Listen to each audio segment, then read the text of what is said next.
네, 여러분 반갑습니다. 오늘 이제 저번에 이어서 선택형 이어서 이제 올해 변호사 시험 사례형 특강할 예정인데 일단 제가 드린 자료 보셨죠? 그래서 일단 여러분들 아마 기출문제집 다 가지고 계실 텐데 또 이거 13회 변시 해설 얻으시려고 또 새로운 책 사시지 말고, 이게 제가 이게 교재에 실을 거로 거의 완벽하게 해설한 거거든요. 그래서 이거 이상 더 필요 없으니까 요거 보시면 될 것 같습니다. 그리고 가볍게 좀 13회 변시 좀 특징을 말씀을 드리면 형법은 좀 무난했어요, 솔직히. 제가 볼 때는 좀 무난했거든요. 왜냐면 뭔가 좀 불이타라고 보기에도 좀 뭐 그런 쟁점도 많이 출제가 안 됐고, 그냥 전형적인 쟁점을 냈고, 그리고 제가 이따가 수업 중간중간에 좀 언급을 드리겠지만 이제 좀 쟁점이 도는 것 같아요. 보면은 이제 1회 때 냈던 쟁점, 이번에도 그 부진정 결과적 가중범의 인정 여부 죄수 노지도 나왔고, 그죠? 그래서 이제는 좀 쟁점이 도는 것 같습니다. 합동범의 전형적인 쟁점을 내기도 했고, 벌써 우리 변씨가 13매체를 거듭했기 때문에 웬만큼 중요한 건 다 나왔어요. 그러니까 이제는 약간 그 중요한 쟁점들을 사실관계만 조금씩 다르게 해가지고 이제 나올 거다. 그래서 그 부분을 좀 체크를 하시고, 12회 때가 조금 형법이 어려웠죠. 그뭐 양부살해 사건 같은 거, 그런 것들은 이제 진짜로 뭐 사법고시 시절에도 출제 안 됐던 그런 문제들을 냈었었는데, 제가 볼 때 13회 때는 형법은 괜찮았어요. 근데 오히려 좀 약간 형소에서 좀 불이타가 나오는 바람에, 특히 이제 이따가 우리가 이문에서 볼 이게 전문 증거냐 본래 증거냐 원본 증거냐, 그래서 전문 법칙이 적용이 되느냐, 그 문제에서 좀 학생들이 많이 나갔고, 그리고 맨 마지막 문제 한번 볼까요? 이문에 그 보시면은 하나 법조문을 실어 놓은 게 있어요. 이문 맨 마지막 5번 문제 한번 볼까요? 요 문제 참 좋습니다, 제가 봤을 때는. 그래서 이거는 형법과 형사소송법을 아우르는 거기 때문에 이거는 참 좋은 문제고, 학생들이 요거를 좀 많이 불이타로 놓쳤고, 여러분 그 참조 조문 한번 보실래요? 6항 다음에 7항이 없죠. 이 7항이 신설이 됐는데, 글쎄요, 이거를 출제 기간에 좀 실어줬으면 제가 볼 때 학생들이 금방 눈치를 채기 때문에 7항을 뺐어요.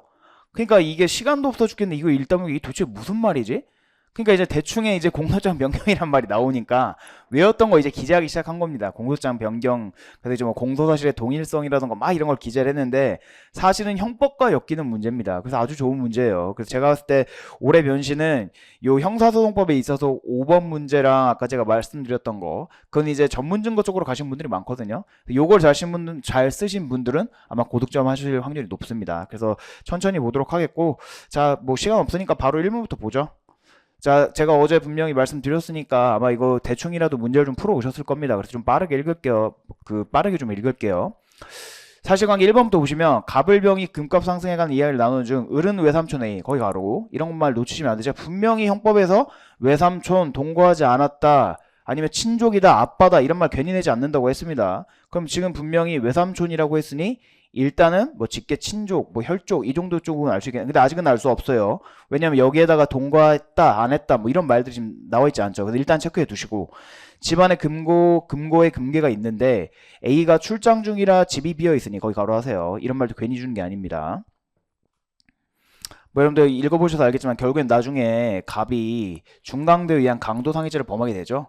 그럼 지금 갑이 그렇게 했으니까 을이 이거에 대해서 예견 가능성이 있냐? 이따 그런 거 쓰실 때 이거 포섭을 하셔야 되는 겁니다. 일단 체크해 두시고, 금괴를 훔쳐 나누어 갖자고 제안하였다. 제안 동그라미 하시고, 뭐 제안이라고 했는데 이걸 교사로 가신 분은 없겠죠. 그럼 완전히 특정을 잘못한 겁니다, 지금.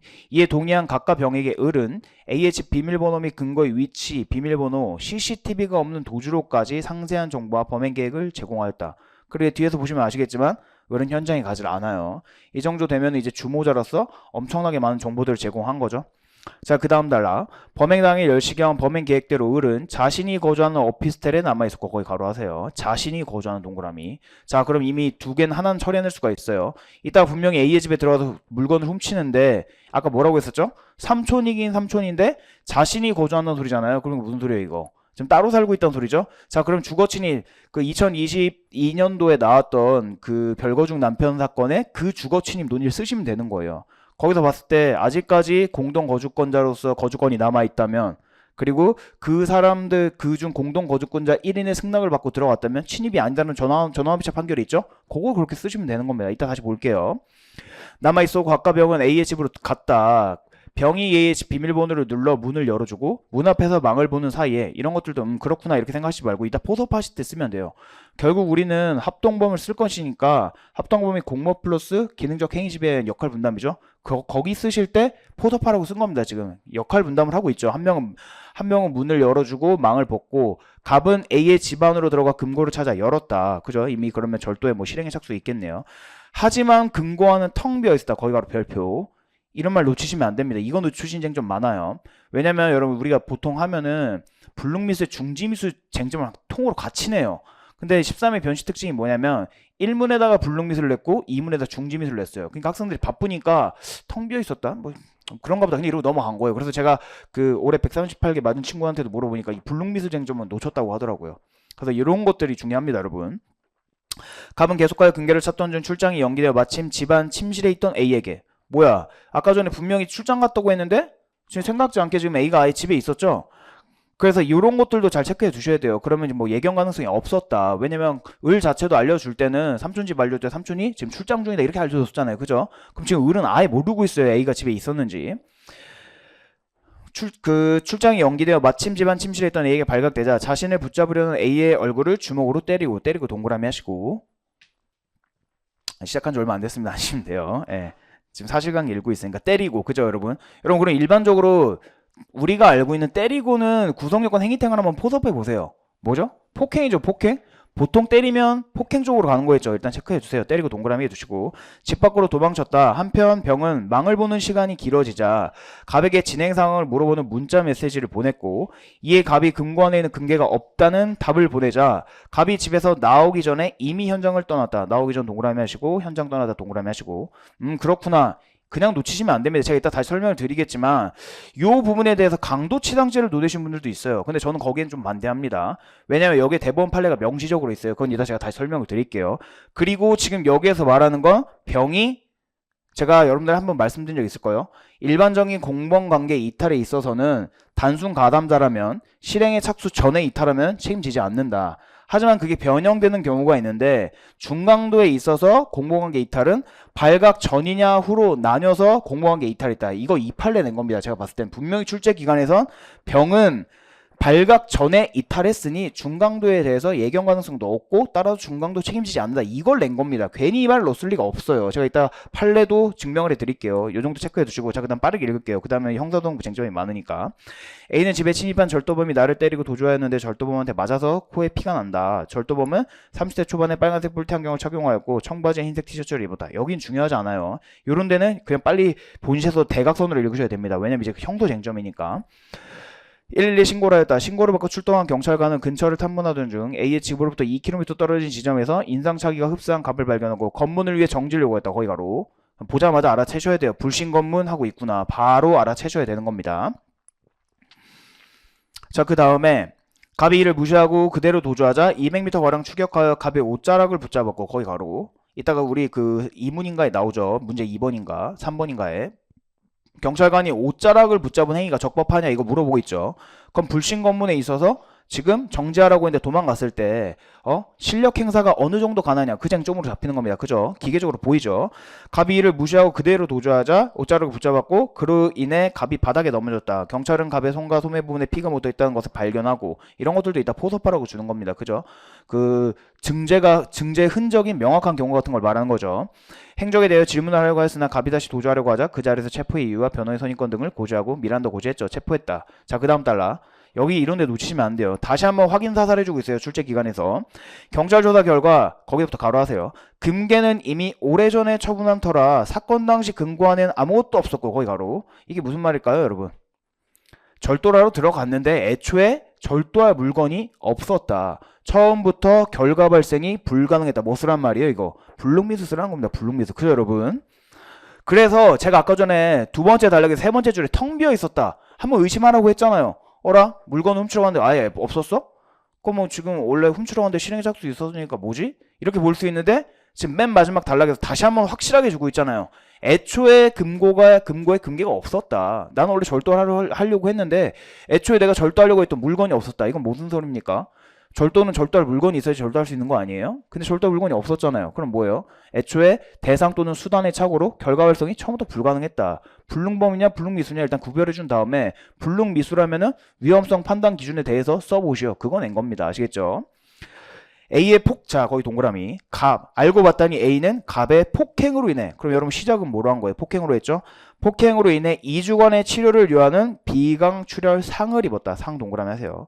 그리고 이쪽으로 보시면은 강도 치상 쪽으로 결론 내신 분들도 많아요. 근데 저는 여기에서 반대라고요. 이따 왜 그런지 말씀을 드릴게요. 한편 A는 경찰 조사에서 갑을병에 대한 처벌을 원한다라고 진술하고 거기 가로. 자 그럼 우리가 이제 알고 있어요. 재산죄니까 절도죄죠. 절도죄였는데 아까 누구였어요? A가 누구의 삼촌이었죠? 을의 삼촌이었잖아요. 이런 거 놓치지 말라고 했어요. 그러면 친상도 동거하지 않는 삼촌이네. 그럼 무슨 관계입니까? 328조 2항에 비노고 친족, 비동거 가족이니까 상대적 친고죄인데 그럼 고소가 있어야지만 논할 수 있는 범죄잖아요. 조금 더 꼬아낼 수 있었는데 여기서 멈췄어요. 보세요. 갑을병에 대한 처벌을 원한다. 이게 무슨 소리예요? 고소했다는 소리잖아요. 그럼 이제 그냥 그대로 진행시키면 된다 이 소리입니다. 아시겠죠? 자 이거 보시면서 제가 이걸 좀 도식화해서 가볍게 사실관계 그냥 좀 그려볼게요. 이런 거죠 여러분. 일단 갑을 중심으로 해봅시다. 답안 쓸 때 당황해하지 마시고 그 행위에서 먼저 한 애들을 먼저 쓰세요. 그럼 아까 전에 현장에 갔던 애들은 누구예요? 갑이랑 병이었죠? 그리고 무슨 뭐 CCTV 도주라던가 그 삼촌의 집 비밀번호 알려준 건 을이었죠. 자 이렇게 보시면 이렇게 해서 결국 얘네가 A 집을 털잖아요. 맞죠 여러분?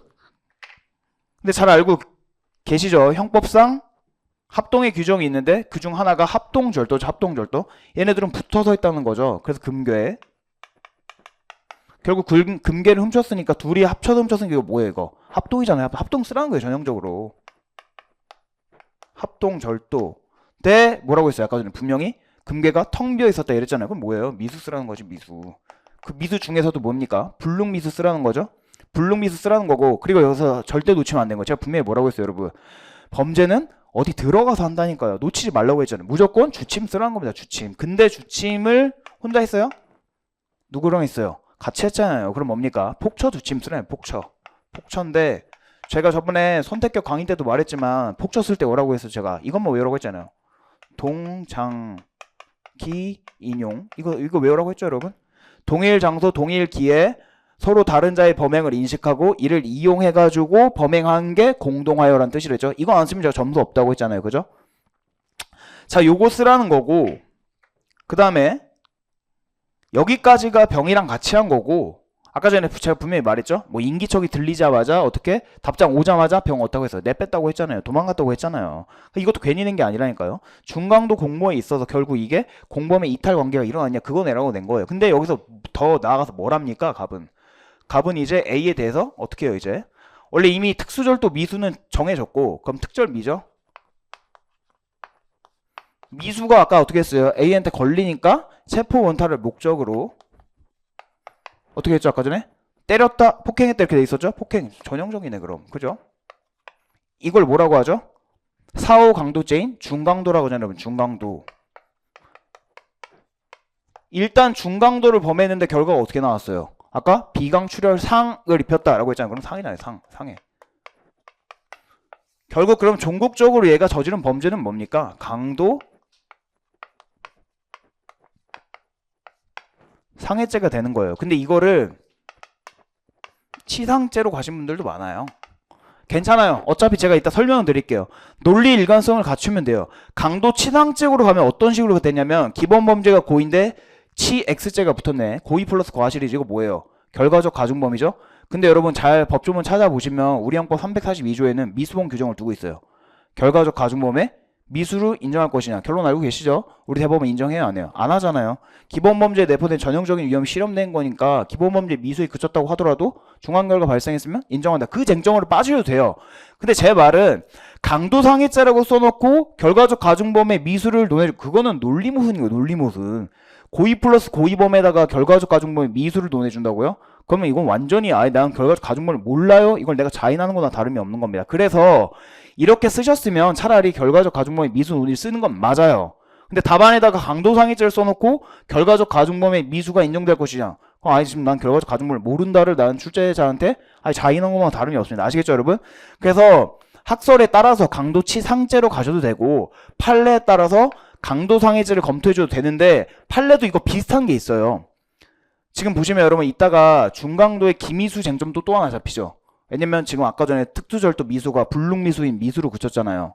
그럼 절도가 미수에 그쳤으니 중강도가 미수냐 기수냐. 그래도 우리 대법원에 의뢰대 학설 다툼 있잖아요.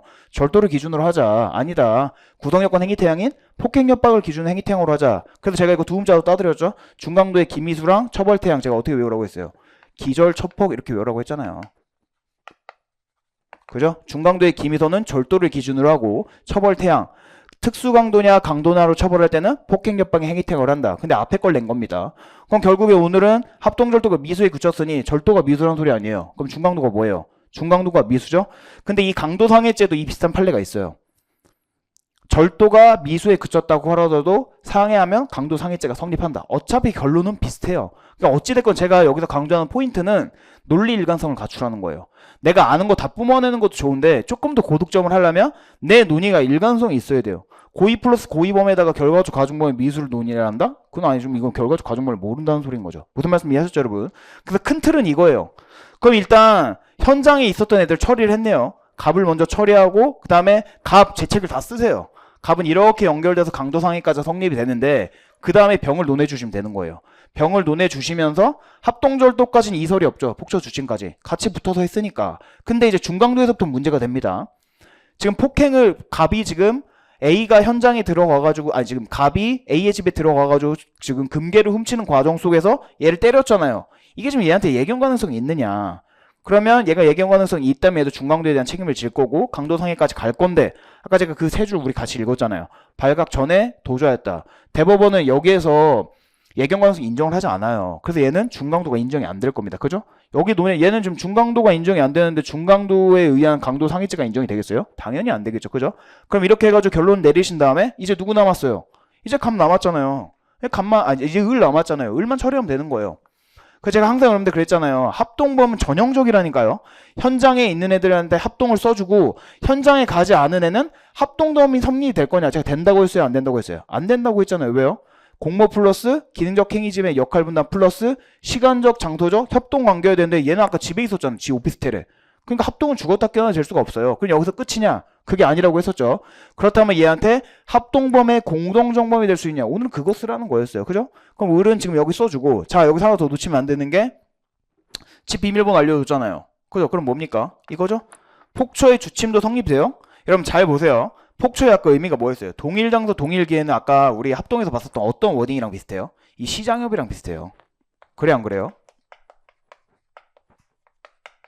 동일 장소 동일 기회라는 말이 누가 더 붙어서 했는지 모르겠지만 거의 의미가 비슷합니다. 시간적 장소적 협동관계 동일한 장소 동일 기회. 그럼 우리 오피스텔이 있었는데 동일 장소 동일 기회입니까? 그러니까 이것도 폭처상 공동 주침은 안 돼요. 그러면 이거는 을은 법리 구성을 어떻게 해야 되냐? 얘네가 저질러놓은 폭처 공동 주침에 공동정범이 성립한다 이렇게 가시는 거예요. 그죠? 자 그래서 합동은 나오면 전형적이라고 했잖아요. 현장에 있는 애들은 그냥 합동. 현장에 가지 않은 애들은 합동범의 공동정범. 폭처도 마찬가지라니까요. 현장에서 같이 주침한 애들은 폭처. 현장에 가지 않은 애는 이거에 대해서 폭처의 공동정범 이렇게 가면 되는 겁니다. 아시겠죠? 이게 45점짜리 전체적으로 쓰라고 낸 겁니다. 그래서 합동은 되게 중요한 쟁점이면서도 생각보다 제가 시험 치고 나온 학생들 물어보면 잘 못 썼어요. 자기가 아는 걸 막 기계적으로 뿜어내긴 했는데 이렇게 논리일관성을 갖춰가지고 쓴 학생들이 많지 않았거든요. 특히나 올해는 이 불능미수 쟁점을 빼먹은 학생들이 많아요. 불능미수 쟁점. 그래서 요 정도 체크를 하시면은 일단은 여러분 우리가 이거 보시면은 우리가 그 특수 그 합동에 대한 쟁점 그리고 공동정범에 대한 쟁점 공모관계 이탈에 대한 쟁점은 원래 사실 헌법 총론에서 되게 중요한 쟁점이잖아요. 그죠? 근데 이게 결국엔 강론의 쟁점과 엮이면서 여러 가지를 물어보게 된 거죠. 그죠? 그래서 아주 좋은 문제로 보여집니다. 자 이제 한번 빠르게 보죠 여러분. 자 1번부터 봅시다. 빠르게. 그래서 제가 그 답 쓸 때 어떻게 하랬어요 여러분? 그냥 뭐 논점에다가 내가 아는 쟁점 특수절도 미수 불능비수 성립되는지 문제인데 이런 말 쓰지 마세요. 제가 그랬잖아요. 별로 점수도 없다니까요. 항상 재형법중주의 원칙상. 그리고 여러분 문제가 뭐라 했어요? 갑을 병의 죄책을 물어봤잖아요. 그러면 갑의 어떤 행위, 을의 어떤 행위가 무슨 죄, 무슨 죄가 성립하는지 문제된다. 이렇게 쓰시면 되는 거예요. 그죠? 그거 보시면 제가 45점짜리인데도 아주 가볍게 네 줄로 처리를 했죠. 금괴를 훔치러 들어간 행위에 대해서 폭처법상 공동주침 및 그리고 특수절도 성립할 수 있는지 문제되고 A를 폭행하여 상해를 입힌 행위에 대하여 중강도 및 강도상해 또는 강도치상죄가 성립할 수 있는지 각 문제다. 이게 끝이에요. 그리고 내가 쓰려는 말들은 밑에 본문으로 빼가지고 정확히 쓰시면 됩니다. 무슨 말씀 이해하셨죠? 그래서 자꾸 논점의 정리에 막 집착하시는 분들이 있는데 그러실 필요가 전혀 없어요. 논점의 정리에 아무리 잘 쓰셔봤자 여기 배점 시점 이상 같은 거 없습니다. 많아봤자 3점 4점밖에 안 돼요. 아시겠죠? 자, 그 다음에 이제 바로 아까 현장에 있었던 각과 병의 죄책을 제가 썼죠. 그래서 첫 번째, 들어가서 훔쳤으니 폭처상 그 폭처의 공동 주침을 써주면 되겠죠. 그래서 세 번째 줄에 제가 굵은 글씨 해놨습니다. 동일 장소 동일 기에 다른 자의 상호 다른 자의 범행 인식하고 이를 이용. 이 동장기 인용은 폭처 공동에서 이 말을 안 쓰면 안 쓰는 거나 다름없는 겁니다. 마치 합동에서 시장협을 안 쓰신 거나 다름이 없어요. 아시겠죠? 무슨 말씀인지. 그래서 반드시 이걸 써주시고 아는 척을 하란 말이에요. 제가 여러분들한테 분명히 말씀드렸지만 지금 형법에서는 주거 침입이 최신 트렌드이기 때문에 합격하시는 향후 5년까지는 매년 거의 나올 겁니다. 주침은 매년 나온다고 생각하시면 돼요. 작년에도 나왔었죠? 올해 또 나왔잖아요. 그러니까 내가 아는 척을 하라고요. 제가 아까 분명히 말했죠. 외삼촌이긴 한데 같이 살고 있었어요? 같이 안 살았죠. 따로 살고 있었거든요. 그러니까 이 말 써주시면 돼요. 그 다음 달을 보세요. 한편 각각은 을이 알려준 A의 집 비밀번호를 누르고 A의 집에 들어갔으므로 침입에 해당하지 않게 문제될 수 있는데 주거 침입죄의 객체는 행위자 이의 사람 즉 타인이 거주하는 주거 등이라 할 것이므로 행위자 자신이 단독으로 또는 다른 사람과 공동으로 거주하거나 관리 또는 점유하는 주거 등의 의미로 출입하더라도 주거 침입죄를 구성하지 않는다. 이것도 전원합의체 판결이죠. 그래서 사안에서 보세요.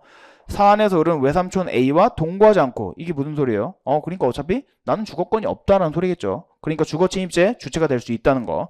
오피스텔에 거주하고 있으므로 을을 A의 공동 거주자로 볼 수 없다. 우리가 별거중 남표 사건에서 문제였던 게 뭐예요? 별거중 남편이 그 자물쇠를 훼손하고 들어갔죠. 근데 공동 거주권이 남아 있었기 때문에 침입이 안 됐잖아요. 그 사람이 침입이 안 되니까 그 사람의 어머니와 아버지가 같이 들어갔는데 그 사람들 침입이 안 됐죠. 오늘 마찬가지 법리 아니겠어요? 을한테 거주권이 인정이 됐다면 갑이랑 병이 들어갔을 때도 이건 침입이 아닌 게 되는 겁니다. 하지만 따로 살고 있기 때문에 을한테 거주권이 없으니 갑과 병에게도 침입이 되는 겁니다. 아시겠죠? 이렇게 빼시면 되는 거예요. 그래서 결론은 뭐다? 맨 마지막 제줄에 두 번째 단락에 폭처 위반의 공동 주거 침입죄가 성립한다. 자, 이제 가서 들어가서 금괴를 훔친 점에 대해서 제가 분명히 말씀드렸습니다. 여러분, 자, 앞에 보세요. 자, 현장에 있는 애들, 지금 얘네 둘은 시간적 장도적 협동 관계가 어느 학설에 따르더라도 이설이 있어요, 없어요? 없잖아요. 이럴 때는 가중적 공동정범설이니 공모공동정범설이니 이런 걸 여기 써줄 필요가 없는, 그거 시간 낭비예요. 그럼 그건 언제 써줘요? 그럼 그거 외운 거 아깝잖아요. 그건 언제 써줍니까? 얘 써줄 때 써주면 되는 거예요. 얘 합동범위 성립되냐? 이때는 실익이 있잖아요. 그래 안 그래요? 맞죠? 공모공동정범설에 따르면 얘는 합동이 인정이 되잖아요. 공모공동정범설이 제가 공모공동정범이란 말이 어려면 공모랑 정범 사이에 뭐 껴넣으라고 했어요. 만한이란 말 껴넣으라고 했잖아요. 얘는 쉽게 말하면 공모 만한 공동정범인 거 현장에 안 갔잖아요. 근데 이게 만약에 합동의 의미를 공모공동정범이 공모로 봐버리면 얘도 합동이 될 수가 있는, 얘는 실익이 있단 말이죠. 그죠? 하지만 판례에 따른 시장협설에 따르면 얘는 인정이 안 돼요. 그러니까 이렇게 실익이 있을 때 현장에 가지 않은 애 써줄 때는 이 합동의 논리를 써주면 되는 거예요. 근데 이렇게 각과 병처럼 이렇게 아예 시장 어느 학설에 의하더라도 합동이 인정될 때는 이건 시간 낭비일 뿐인 겁니다. 아시겠죠? 그래서 여기선 가볍게 판례에 따르면 공모 플러스 기능적 행위 지배에 의한 역할 분담과 시간적 장도적 협동관계가 있으니까 각과 병은 합동에 의한 특수 절도죄가 성립한다. 가볍게 쳐주시고 여기서 넘어간 다음에 이제 을이 그럼 합동범의 정범이 성립할 거냐, 그때 여러분들 열심히 외운 거 써주시면 되는 겁니다. 아시겠죠? 그래서 제가 지금 각과 병 재책할 때는 가볍게 썼죠. 가볍게 해서 세 줄로 끝냈죠. 그냥 공모와 실행행위 두 번째 줄에 공모와 실행행위 분담이 있어야 하고 그 실행행위는 시간적 장도적 협동관계에 있음을 의미한다. 그리고 제가 각 줄을 되게 자세하게 달아놨어요. 여러분들 궁금해할 법한 것들을. 그래서 각 줄 4번에도 뭐라고 되어 있었죠? 3번에 합동의 의미에 대해 이런 학설들이 있는데 사안의 경우 두 번째 줄에 각 줄 3번에 어느 견해에 의하더라도 합동이 인정되는 경우이므로 학설을 장황하게 소개할 필요가 없다. 제가 이렇게 써놨죠. 이럴 때는 실익이 없는 겁니다. 자, 그래서 세 번째 줄, 이제 네 번째 줄부터 보시면 사안에서 병은 아까 전에 뭐 했죠? 망을 받고 그 다음에 근거를 그 갑은 을은 집에 들어가가지고 지금 근거를 찾아 열었기 때문에 갑이죠. 갑은 근거를 열었기 때문에 이는 시간적 장도적 협동관계 실행을 분담한 경우에 해당하게 된다. 자, 그 다음 이렇게 자연스럽게 넘기시면 되는 겁니다. 논의를. 그 다음 달러 보세요. 따라서 얘네들은 일응 특수 절도죄가 성립하는데, 자, 다만 A가 이미 오래전 금괴를 처분하여 사건 당시 금고안에는 아무것도 없어 결과 발생이 처음부터 불가능한 경우에 해당하나 위험성이 존재하는 경우였으므로 특수절도죄의 불능미수가 성립할 수 있는지 문제된다 써준 다음에 이제 특수절도 불능미수 성립하느냐 이걸 가볍게 써주면 되겠죠. 자연스럽게 논의를. 그래서 밑에 보시면은 불능미수도 미수이기 때문에 미수의 일반 요건을 갖춰야겠죠. 실행착수 있어야 되고 범죄 미안성이어야 되고 그 다음에 이제 불능미수의 특유의 요건이 뭡니까? 실행 또는 수단과 대상의 착오로 결과 발생이 불가능하고 그 다음에 위험성이 인정되어야 하는데 위험성 나올 때 이제 여러분들이 열심히 외우는 거 그거 써주면 되는 거죠. 구객관설, 그 다음에 구체적 위험설, 그 다음에 추상적 위험설, 그 다음에 주관설까지. 그래서 이거 제가 학설의 가장 큰 중요한 점이 뭐라고 했죠? 누구의 인식을 가지고 누구의 기준에서 판단하냐 이게 중요하다고 했었죠. 그래서 객관설 같은 경우에는 객관적 사정이랑 일반인의 판단, 그 다음에 구체적 위험설 같은 경우에는 행위자가 인식했던 사정, 일반인이 인식했던 사정 둘 중 하나를 놓고 일반인의 이 관점에서 판단. 그 다음에 추상적, 최근에 그 중간까지 불능미에서 나왔던 대법원이 추상적 위험설을 지지했죠. 그래서 그때는 행위자가 인식한 사정을 놓고 일반인의 판단, 마지막으로 주관설은요. 행위자가 인식한 사정을 놓고 행위자의 기준에서 판단. 그래서 어차피 우리는 추상적 위험설을 지지할 거잖아요. 그죠? 그래서 이런 학생들 쭉 논해 주신 다음에 추상적 위험설이 타당하다. 이렇게 써주시면 되겠죠. 그래서 그 양가로 이번에 합동에 의한 특수절도 미수의 성립 여부에서 맨 마지막 단락 봐보세요. 사안에서부터 봐보세요. 자, 포섭을 어떻게 했는지 봅시다. 이런 거 그냥 뭉뚱거려서 넘어가시지 말고 이런데 포섭을 정확하게 해주셔야 돼요. 사안에서 각가병은 처음부터 A의 집에 금괴가 없었음에도 있다고 오인하였는 바 이는 실행의 대상의 착오에 해당하고 그로 인하여 결과 발생이 불가능한 경우에 해당한다. 그리고 각가병은 A의 집에 금괴가 있다고 생각하고 금괴를 훔치러 들어갔으므로 행위 당시 거기서부터 가로 행위자가 인식한 사정을 기초로 일반인의 관점에서 위험 여부를 판단한 추상적 위험설에 따르면 일반인은 금괴를 훔친다는 사정을 위험하다고 판단할 것이므로 아까 행위자의 머릿속은 뭐였어요? 애초에 금괴가 없었지만 나는 지금 금괴를 훔치러 들어간다는 거죠. 이 사정을 놓고 일반인의 판단해 봤을 때도 일반인의 기준에서도 위험하다 이겁니다. 역시 그거 뭐가 인정이 된다? 위험성이 인정이 된다. 아시겠죠? 이렇게 판단하시면 되는 겁니다. 따라서 결론이 뭐다?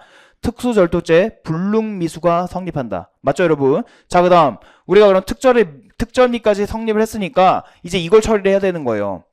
아까 전에 갑이 체포멘탈 명적으로 때려가지고 결국 상해 입혔죠. 그럼 이제 강도상해죄 이제 그거 처리할 차례입니다. 보세요. 이제 그래서 강도상해죄 성립 여부 제가 이렇게 써놨죠. 자, 양가로 1번부터 보세요.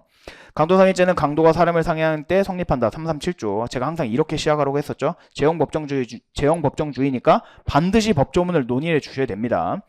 그리고 강도상해죄의 강도는 단순 강도 이외에도 중강도도 포함된다. 여기서 강도상해의 강도에는 종류 불문한다. 그거 잘 알고 계시죠? 그리고 포함되는데 절도가 체포멘탈 목적, 폭행을 가한 때에는 중강도에 해당한다. 여기에 폭행은 이러이러한 정도 이해하고 그리고 잘 아시겠지만 폭행은 절도의 기회에 행하여져야 하기 때문에 절도와 폭행은 시간적 장도적 접근성이 인정되는데 시간이 없으면 오늘 이 말은 빼셔도 됩니다. 저는 모범 답안이니까 그냥 넣은 거예요. 자, 사안에서부터 보세요. 여기가 중요해요. 사안에서 갑은 금괴를 샀던 중 A에 발각되어 A의 얼굴을 주먹으로 때려 2주간의 비강출혈상을 입혔으므로 절도의 기해성과 폭행이 인정되고 중강도에 해당하면 의문이 없다. 다만 절도거의 미수에 그쳤으니 중강도가 미수냐 기수냐 이 논의가 아직 남아있는 겁니다.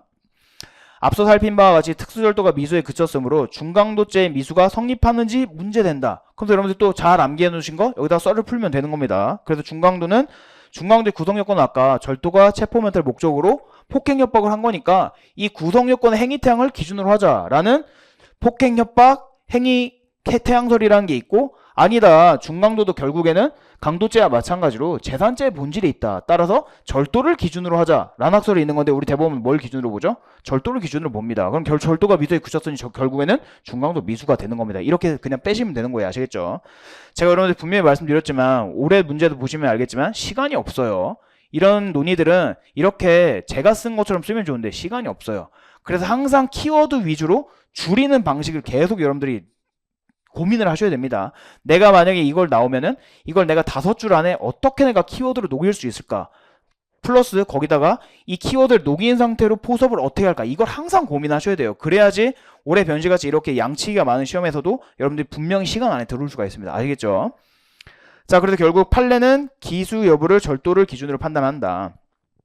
그리고 이게 비판점이 뭐였죠? 형의 불균형이 발생한다는 겁니다. 절도가 미수가 기수이건 불문하고 폭행을 기준으로 하면 절도가 미수임에도 중강도 기수로 처벌하니까 형의 불균형이 발생한다는 거죠. 따라서 이걸 하나 기억해 두시고, 형의 불균형 발생은 이따가 우리 어디에서 하나 논거로 쓰이죠? 부진령 결과적 가중범위 인정 여부, 거기서도 또 하나 쓰이죠. 그래서 기억해 둡니다. 자, 그 다음 달리기 중요해요. 별표. 사안에서 갑은 중강도에 해당하나 절치행위가 미수에 그쳤으므로 중강도죄 미수에 해당한다. 한편 여기서부터가 중요합니다. 중강도에 의한 강도상해죄는 일반 강도 말고요. 중강도에 의한 강도상해죄는 절도의 목적 여부, 달성 여부에 관계없이 성립하므로 뒤에 대법원 판례 번호가 붙어있네요. 제가 아까 설명드린 게 이거예요, 여러분. 보세요, 앞에. 이건 결국 우리가 중강도 미수라는 결론을 내렸죠? 근데 지금 대법원이 여기서 뭐래요? 이게 미수인지 기수인지 불문하고 이건 뭐다? 결국 상해 발생하면은 강도상해로 가겠다. 지금 이렇게 보고 있잖아요. 결국 무슨 논의랑 비슷해지는 겁니까? 결과적 가중범위 미수 규정 두고 있는데 이거 쓸 거냐? 이 논의랑 거의 비슷해지는 거예요. 근데 제가 아까 드린 말씀의 취지를 이해하셨죠? 논리 일관성을 갖추시라고요. 지금 저처럼 강도상해죄로 갔으면 이 판례를 언급하고 따라서 중강도 미수지만 결국 상해 발생했으니 절도의 기미도 필요 없이 이건 뭐다? 그냥 강도상해죄다. 이렇게 가셔야 되는데 강도상해죄를 써놓고 갑자기 결과적 가중범위의 미수가 인정될 것이냐? 이건 논리 모순이라는 겁니다. 무슨 말씀 이해하셨죠? 자, 그래서 근데 저는 오히려 여러분 강도상해죄로 가는 게 맞는 것 같아요. 자, 5번 각종 5번으로 갈까요? 그래서 제가 참고 판례 5번부터 6번까지 다 이어지는 건데, 그리고 아까 전에 병이 발각 전에 문자 메시지 받고 먼저 이탈한 거랑도 관련이 있어요. 자, 보세요. 이에 대하여 강도치상죄를 검토한 후에 결과적 가중범위 미수 인정 여부에 대한 쟁점으로 기재한 답안도 있을 것이다. 그리고 가로 열고 제가 형법 342조에는 미수 규정을 두고 있다. 이것까지 말씀드렸죠. 그러나 판례는 보세요. 중강도에 의한 상해에 있어서 강도치상죄가 아닌 강도상해죄를 검토하고 있음에 유의하여야 한다. 학설에 따라 강도치상죄로 결론을 내린 후에 위 쟁점을 기재하여도 무방하지만 판례는 중강도에 의한 상해, 일반적인 강도 말고요. 강도를 저지른 사람이 상해를 저지른 거 말고 절도가 체포 면탈 목적으로 폭행 협박을 한 다음에 상해에 이르게 한 중강도에 의한 강도상해에 있어서는 대법원이 강도상해죄를 검토함을 기억하여야 한다. 특히 강도상해죄로 기재한 후 결과적 가중범의 미수 논의를 전개하는 것은 논리 모순이 되는 것이다. 무슨 말씀 이해하셨죠, 여러분? 이러면 답안지 인상이 매우 안 좋아집니다. 이 사람은 그냥 외운 거 답안지에다가 때려 박았구나 이런 느낌밖에 안 들어요. 아시겠죠? 자, 그리고 밑에 참고 판례부터 제가 증명을 해볼게요. 중강도가 성립하려면 절도행위 실행 중 또는 실행 직후에 체포를 면탈을 목적으로 폭행 협박을 한 때 성립하고 이로써 상해를 가하였을 때는 뭐래요? 강도 상해죄가 성립하는 것이고, 대법원 지금 뭐 검토하고 있습니까, 여러분? 강도 상해죄 검토하고 있죠? 그리고 이것과 관련된 공범을 따질 때도 강도상해죄를 따져줍니다. 보세요. 보통 우리가 정범이 어떤 기본 범죄 고의범 한 다음에 공범에 대해서 예경관성선 따질 땐 치사 이런 걸 따져주죠. 근데 여기는 마찬가지로 강도상해죄를 따져요. 보세요. 진짜로 그런지. 절도를 것이고 공모합동하여 절도를 한 경우 범인 중에 하나가 체포를 면탈을 목적으로 폭행을 하여 상해를 가한 때는 나머지 범인도 이를 얘기하지 못한 것으로 볼 수 없으면 뭐래요? 강도상해죄의 죄책을 면할 수 없다. 뭡니까? 공범, 정범이 됐건 공범이 됐건 모두 뭘 논해주고 있어요? 중강도에 의한 강도상해에 있어서는 강도상해죄를 논하고 있다는 겁니다. 제 말이 무슨 말씀인지 이해하셨죠? 자, 그리고 6번이 아까 제가 말했던 그 담배가게 구멍창고 사건이에요. 이게 뭐냐면 보세요. 절도를 공모한 피고인이 다른 공모자 갑, 얘가 정범이었거든요. 그러니까 정범이라기보다는 현장에 있었던 애. 다른 공모자 갑의 폭행행위에 대하여 사전 양해나 의사의 연락이 전혀 없고 범행 장소가 빈 가게로 알고 있어. 거기 가로. 자, 오늘 사실관계랑 거의 비슷하죠. 얘들도 처음에 들어갈 때는 A가 없는 줄 알았다는 겁니다. 그죠? 그래서 빈집인 줄 알고 들어갔는데 위 갑이 아까 말했던 그 현장에 있었던 애죠. 담배 창구를 통하여 가게에 들어가 물건을 절취하고 피고인은 자, 그 다음 페이지로 넘기시면 각주에 있어요. 밖에서 망을 보던 중, 오늘 사안으로 따지면 얘가 누가 되는 거예요? 얘가 병이 되는 겁니다. 그죠? 망을 보던 중 예기치 않았던 인기척 소리가 나므로 도주해버린 이유. 이건 뭐예요? 발각 전에 현장을 이탈했다는 겁니다. 이후에 위 갑이 창고에 몸이 걸려 빠져나오지 못하게 되어 피해자에게 붙들리자 체포를 면탈을 목적으로 피해자에게 보세요. 지금 뭐라고 돼 있어요? 폭행을 가하여 상해를 입힌 것이고, 그럼 오늘 사안이랑 이게 뭐가 달라요? 폭행으로 아까 전에 한 대 때렸는데 아까 비강출혈 상이라고 했죠? 근데 그러면 그렇게 되면은 학설의 논의에 따르면 강도치상죄로 가야 될 것 같은데 대법원은 강도상해죄를 검토한다니까요. 계속 보세요. 피고인은 그동안 상당한 거리를 도주하였을 것으로 추정되는 상황 하에서는 피고인이 위 갑의 폭행 행위를 전혀 얘기할 수 없었다고 보여지므로 피고인에게 중강도 상해죄 공동 책임을 지을 수 없다. 무슨 말씀 이해하셨죠, 여러분? 결국엔 다 뭐로 갑니까? 다 중강도 치상이 아닌 중강도 상해를 검토하고 있습니다. 아시겠죠? 그래서 제가 볼 때는 판례 결론적으로 가르치려면은 논리 일관성을 갖춰서 이걸 검토해주고 공범자도 예견 가능성이 있냐, 그리고 결국 중강도가 미수에 그쳤음에도 상해했으니 아까 말했던 그 대법원의 판례를 써주시면 되는 겁니다. 무슨 말인지 이해하셨죠? 근데 만약에 if 제가 아까 말씀드린 것처럼 후자를 선택하셨다. 학설처럼 결국엔 예견 가능성을 따지려고 고의 플러스 과실범의 결합범인 결과적 가중범을 선택하셨다면 결국엔 미수 규정을 두고 있으니 결과적 가중범의 미수를 인정할 것이냐, 그 쟁점으로 논리 일관성을 갖춰야 된다는 겁니다. 아시겠죠, 여러분? 그럼에도 불구하고 저는 위쪽이 맞는 것 같아요. 결국 우리는 항상 다툼이 있으면 판례 의함이잖아요. 그죠? 그래서 저는 판례를 위주로 일단 답안 작성을 했습니다. 알아두세요, 여러분. 자, 그거 써주시고 이제 우린 다 해결을 했어요. 그래서 얘들은 이제 강도상해죄가 성립을 하고, 자, 그리고 이거는 아마 거의 쓰신 분이 없을 겁니다. 병의 대책을 보세요. 그래서 병 쓸 때는 방금 쓰셨던 그 판례 쓰시면 돼요. 다 쓸 필요 없고 네 번째 줄만. 나머지 범인인 병도 이를 얘기하지 못한 것으로 볼 수 없다면 강도상해죄의 죄책을 면할 수 없는데, 아까 우리 봤었죠. 사안에서 병은 예견 가능성이 없다고 봤죠, 대법원이. 빈집인 줄 알았으니까. 그러니까 이때는 얘는 중강도에 대한 예견 가능성이 없으니 중강도 성립을 안 하니 당연히 중강도에 의한 상해죄도 성립을 안 하겠죠. 그죠? 그래서 얘는 어디까지만 책임을 집니다? 특수절도 미수까지만 책임을 진다. 써주시고 맨 마지막 두 번째 줄 보세요. 그래서 이렇게 결론을 내리시면 됩니다. 병에게는 중강도 미수죄가 성립하지 않고 중강도 미수죄가 성립하지 않는 이상 강도상해죄는 성립하지 않는다. 그러니까 여러분, 이건 사실상 여러분들이 포섭하기 나름이에요. 정해진 결론은 없어요. 출제자가 어떤 의도로 어떤 답안을 내리고 이 사실관계를 냈는지 우리는 알 수가 없습니다. 진실에 다가갈 뿐인 거지. 하지만 제가 봤을 때는 사실관계를 읽을 때 이렇게 어떤 대법원 판례가 되는 사실관계를 중간에 배치했다. 그럼 제가 봤을 때는 판례 쪽으로 결론을 내리라는 겁니다. 그리고 괜히 병이 관련된 것을 두 줄이나 할애해가지고 이걸 실어놨겠어요? 분명히 중강도에서 공무원이 이탈을 쓰라고 낸 겁니다. 근데 이걸 언급하지 않았다. 그럼 당연히 감점을 받을 수밖에 없는 거겠죠. 그죠, 여러분? 체크하시고. 자, 그 다음에 의뢰대책 보세요. 이제 얘네가 저지르는 범죄에 대해서 우리 어디까지 책임질 거냐, 결국 그 논의가 되는 겁니다. 그래서 1번 아까 말씀드렸습니다. 폭처법 위반 공도주침죄 성립될 것이냐. 자, 보세요. 여기다 또 동장 인용 쓸 필요 없어요. 앞에도 언급을 했으니까. 그러니까 여러분, 제가 항상 같이 한 범죄들을 먼저 앞으로 빼는 거예요. 왜냐면 이걸 안 해버리는 순간 을을 쓰면 또 갑병 쓸 때 다시 동장 인용 또 써야 돼요. 그러면 또 중복 서술이 될 수밖에 없거든요. 이것도 하나의 스킬입니다. 아시겠죠? 그래서 내가 목적어선 어떻게 해야 될지 모르겠다. 그러면 일단은 뭘 쓴다? 같이 한 범죄를 앞으로 뺀다, 무조건. 아시겠죠?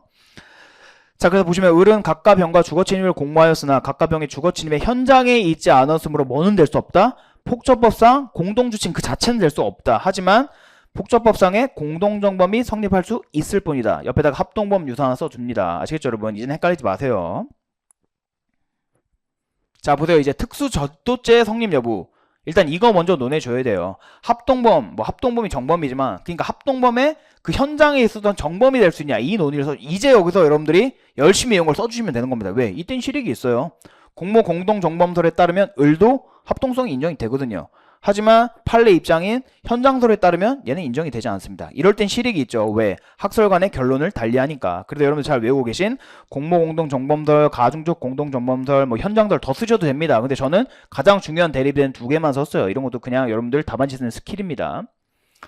자, 문제점이 뭡니까? 공모 공동 정범설은 너무 합동범의 범위가 넓어지는 문제점이 있다. 그래요, 안 그래요? 합동은 일반 절도에 비해서 가중처벌 받는데 결국 합동을 일반적인 공동정범으로 봐버리면 일반적인 공동정범 애들은 전부 싹 다 절도 저지르면 합동적으로 가니까 이건 가불성이 너무 확대된다. 이런 문제점이 있고, 공모 공동정범설은요. 그냥 공동정범설은요. 일반적인 가중적 공동정범은 합동을 공동정범으로 보자는 견해거든요. 그건 왜 그래요, 여러분? 이렇게 할 거였으면 우리 형법이 합동과 공동정범을 나눠서 규정했을 이유가 없다. 합동 따로 공동정범 따로 해놨는데 공무원 공동정범을 합동으로 볼 수 없지 않냐 이런 논의가 있는 거겠죠. 그래서 이렇게 비판해 주시면 되는 겁니다. 기억을 해 두세요. 따라서 합동은 공모와 실행의 분담이 있어야 하고 실행행위에 있어서는 시장협이 있음을 요한다. 그죠? 그래서 결론적으로는 뭐예요? 을은 합동에 의한 특수절도죄는 성립이 될 수가 없어요. 왜? 현장에 없었으니까. 그죠? 자, 그럼 여기서 끝이냐? 아니죠. 그 다음 단락이 나오는 게 어떤 쟁점 옆에 쓰세요. 길게 이렇게 묶으신 다음에 옆에다 이렇게 쓰세요. 합동범의 공동정범. 기계적입니다. 이것도. 합동이 인정이 될 것이냐? 합동이 인정이 되지 않는다면 합동범의 공동정범이 인정이 될 것이냐? 요거 쓰셔야 돼요. 자, 그래서 이거는 다 기억이 안 나면 이렇게 못 씁니다. 분명히. 하나, 둘, 셋, 네 번째 줄. 그러나 요거만 기억해 두세요. 합동범에 대하여도 공동정범의 일반 이론이 적용되어야 하므로 합동범의 공동정범이 될 수 있다고 보는 것이 타당하다. 아시겠죠? 요 말만 기억해 두십니다. 결국 얘는 합동범은 될 수 없고 갑과 병이 저질로는 합동범의 공동정범이 되는 겁니다. 그래서 제가 항상 여러분들 말했던 것처럼 이걸 리딩 판례가 되는 삐끼주점 사건 기억하라고 말씀드렸죠. 그래서 신용카드 강취해가지고 지배인은 얘를 거기서 도망가지 못 가게 감시하고 있었고 을병정인 삐끼들이 가가지고 근처 ATM에서 돈을 뽑았죠. 그럼 걔는 여러분들 잘 알고 계시겠지만 오늘 신용카드 문제도 나왔고 그러니까 결국 ATM에서 돈 뽑으면 뭐죠? 무조건 제가 절도라고 했잖아요. 그죠? 그럼 걔들은 절도를 했는데 혼자서 뽑았어요? 3명이서 뽑았잖아요. 그럼 결국 이것도 시장협이 되니까 합동에 의한 특수절도죄가 되는 거고 근데 갑은 얘를 감시하고 있을 때 현장에 안 갔죠. 그럼 얘도 뭐가 되는 거예요? 합동에 의한 특수절도죄는 안 되지만 합동에 의한 특수절도죄 공동정범이 되는 겁니다. 아시겠죠? 절대 틀리지 마세요. 이거. 그래서 이거 체크해 두시고 아마 내년에 나오진 않을 건데 그래도 가장 우리 형법의 기본이 되는 겁니다. 근데 이거 생각보다 모르시는 분들이 많아요. 우린 여기까지 해결을 했고 세 번째 줄 보세요. 그래서 항상 어떤 잠정적인 결론을 내려주시고 문제가 될 법한 것들은 이렇게 저처럼 다만 이런 말들을 써주셔서 논의를 자연스럽게 넘겨주십니다. 다만 을이 A에 동거하지 않는 조카로서 상대적 친고죄에 해당하므로 그래서 328조 2항 논해주시고 을을 처벌할 수 있는지 문제는 여러분 헷갈리시면 안 됩니다. 이 상대적 친고죄는 성립 요건이 아니고 처벌 조건이에요. 구성 요건 해당성 통과하고 위법성 단자 통과하고 책임 조각 사유까지 없다. 이런 법 상태를 뭐라고 하죠? 죄가 성립한다 이렇게 표현하죠. 그 다음에 성립과 처벌은 별개잖아요. 성립은 해도 처벌을 안 할 수가 있잖아요. 그래요 안 그래요 여러분?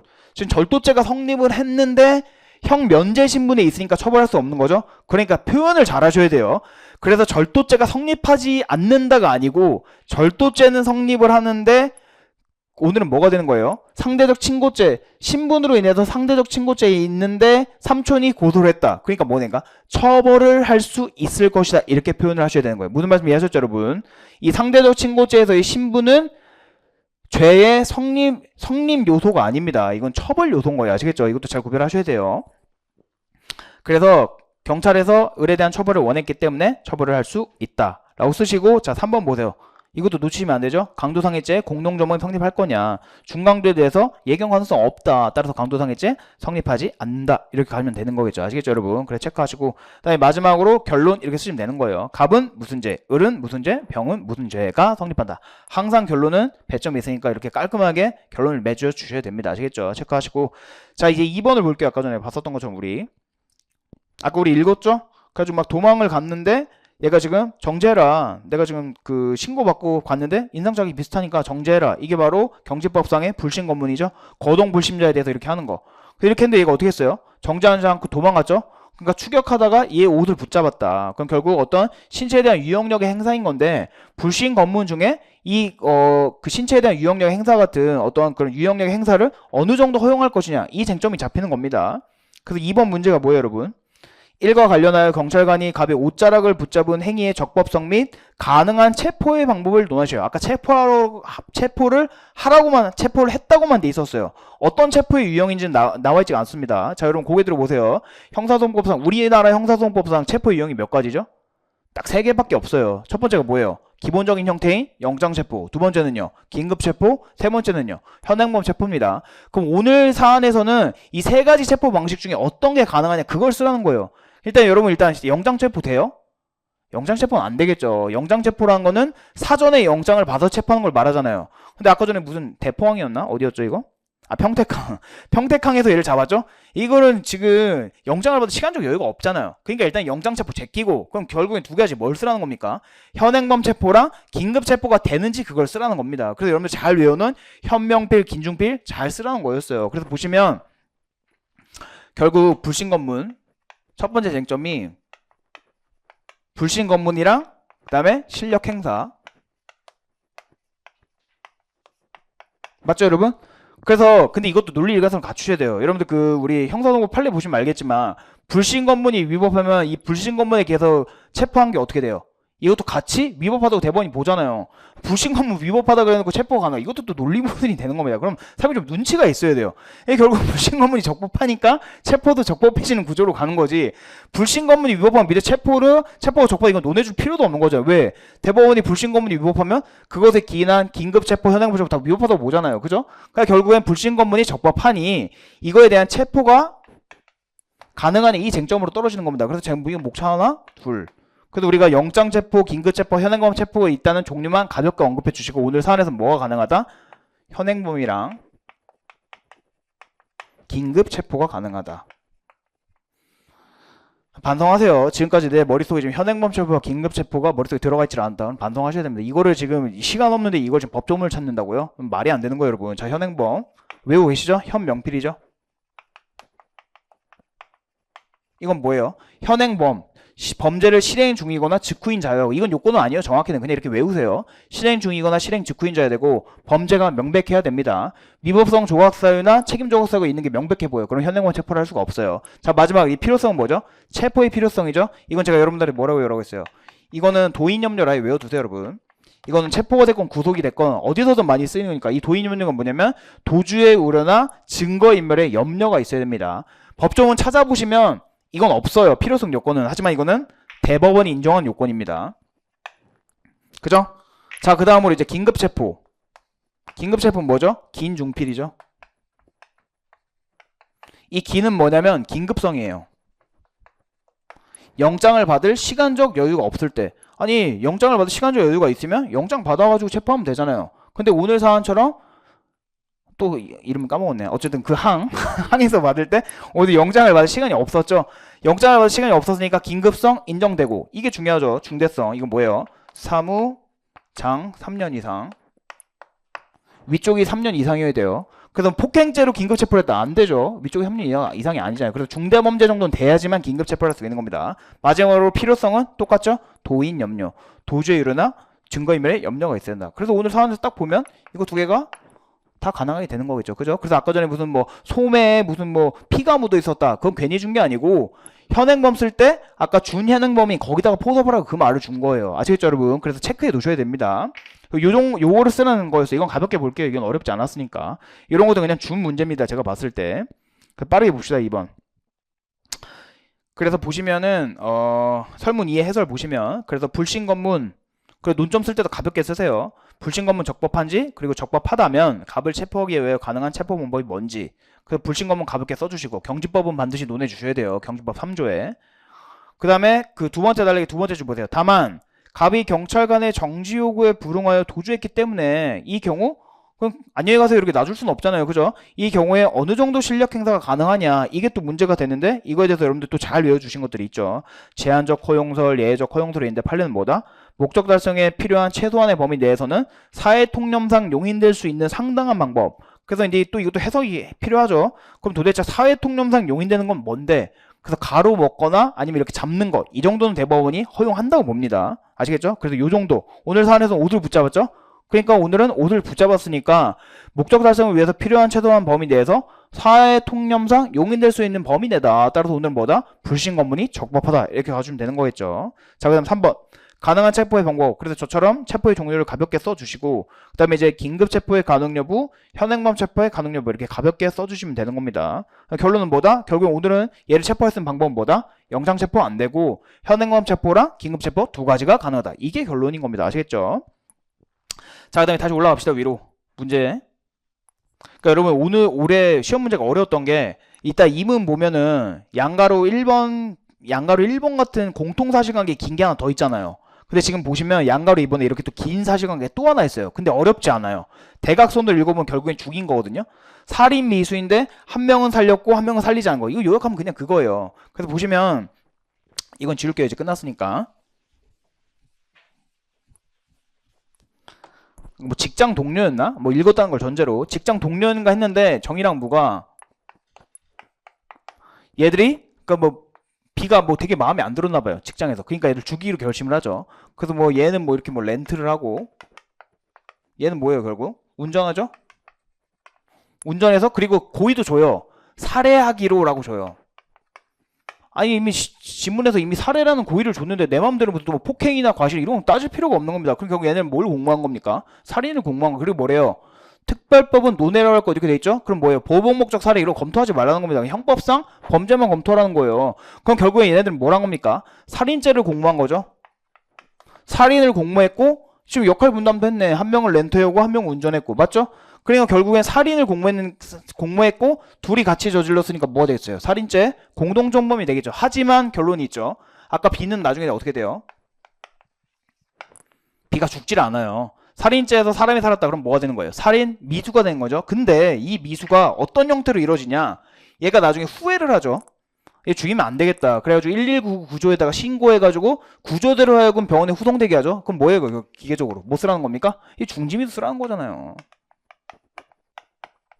얘는요 싫어 그냥 죽게 내버려 이렇게 했죠. 결국에 공범과 중지미수 논의가 되는 겁니다. 아주 가볍게.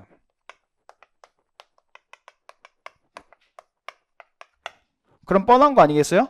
얘는 결국 이렇게 했으니까 같이 살해를 하려고 했으니 이릉 살인죄 살인 미수죄 공동정범이 성립한다. 여기서 끝내시지 말고 그 다음에 이제 정을 논해 주셔야죠. 다만 사안에서 오늘은 얘가 지금 B를 살리는데 기여를 했기 때문에 중지미수, 미수 중에서도 중지미수가 성립될 수 있는지 문제된다. 여러분 잘 아시겠지만 중지미수 효과가 뭡니까? 필요적 감면이잖아요. 이게 무슨 소리예요? 판사가 지가 감면해주고 싶으면 감면해주고 감면해주고 싶지 않으면 감면해주고 이게 아니고 필요적이라고 했잖아. 무조건 깎아주거나 면제해줘야 된다는 소리입니다. 물론 살인이기 때문에 면제는 안 해줄 거예요. 하지만 반드시 감경은 해줄 겁니다. 하지만 나중에 대한 우리가 알고 있는 일반적인 장애미수는요. 이건 여러분 뭐예요? 임의적 감면도 아니고 임의적 감경입니다. 오늘 사안에서는 무는 아무것도 안 하고 도와주다는 거 안 도와줬죠. 그럼 판사 입장에서 볼 때 이거 임의적 강경 해주겠어요? 안 해주겠죠. 이런 큰 실익이 있기 때문에 오늘 사안에서는 문제가 될 수 있는 거죠. 그럼 정은 중지미수로서 여러분 잘 알고 있는 거 중지미수 뭐 쓰면 돼요? 뭐 자의성 이런 거 쓰면 되겠죠? 근데 잘 알고 있는 뭐 프랭크 공식이니 뭐니 그런 거 있잖아요. 근데 오늘은 어떤 학설에 의하더라도 뭐가 인정이 되는 사안이에요. 자의성이 인정이 되잖아요. 그럼 아까 전에 분명히 말씀드렸습니다. 근데 여러분들이 제가 이거 쓰지 말라고 해도 불안해서 꼭 쓰더라고. 그럼 이럴 땐 어떻게 해라? 내가 아는 척만 가볍게 해주면 돼요. 자의성 논의 내가 아무리 타자가 빨라도 써보면 최소한 3분 이상은 잡아먹을 겁니다. 그렇게 하지 말고 그냥 내가 알고 있는 프랭크 공식이니 뭐니 그런 것들 학설 이름만 나열해주고 사안의 경우에는 오늘은 대신 판례 문구는 반드시 써줘야 돼요. 판례는 어떻게 보고 있죠? 장애미수와 중지미수의 차이가 범죄를 완수함에 장애가 되는 사정이라면 그건 장애미수고 그게 아니라면 중지미수 이렇게 가고 있죠. 그래서 판례 문구를 이용해가지고 학설들은 이러이러한 이름만 나열해주세요. 학설들은 이러이러한 게 존재하는데 오늘 사안에서는 범죄를 완수함에 장애가 되는 사정이 아니기 때문에 이건 뭐다? 이거는 중지미수다. 그래서 자의성이 인정된다. 이렇게 가주시면 되는 겁니다. 아시겠죠? 그럼 일단은 정처리했고 그럼 무는요?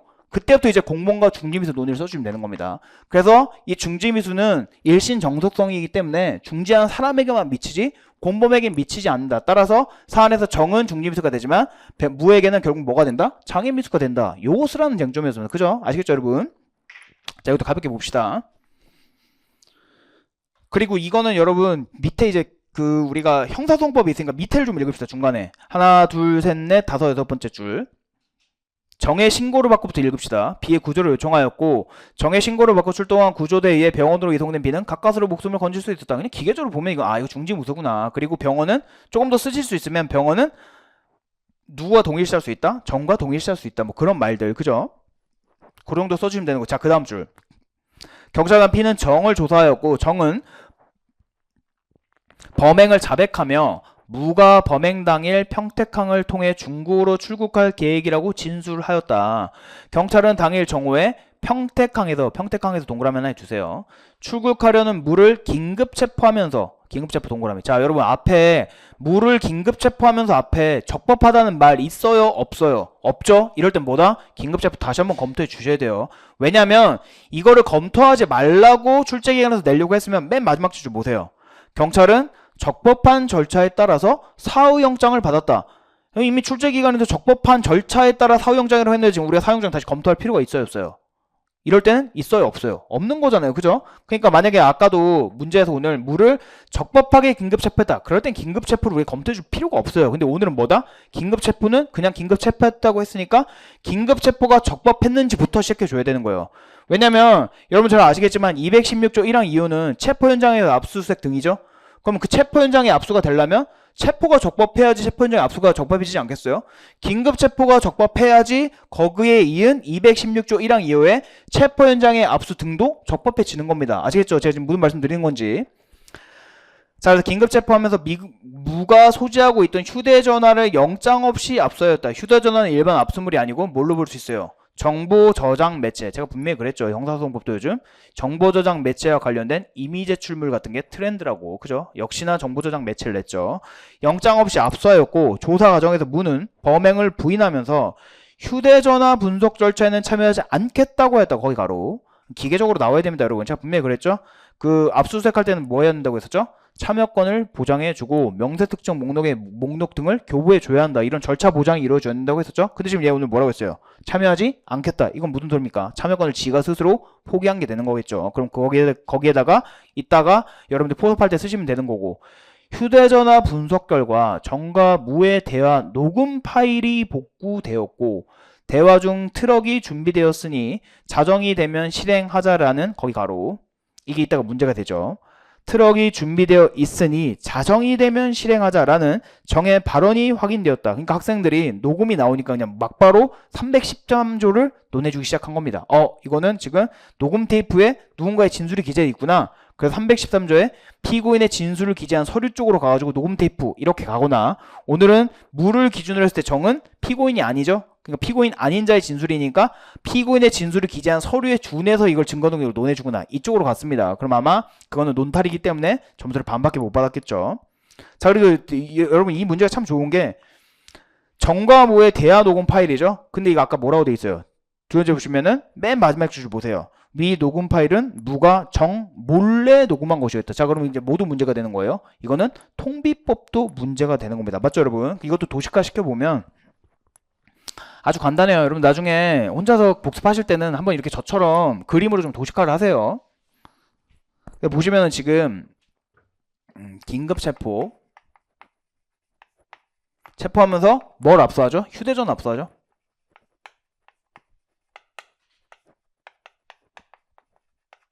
그리고 휴대전화를 압수한 다음에 그 안에 뭐가 들어가 있어요? 녹음 파일이 들어가 있죠.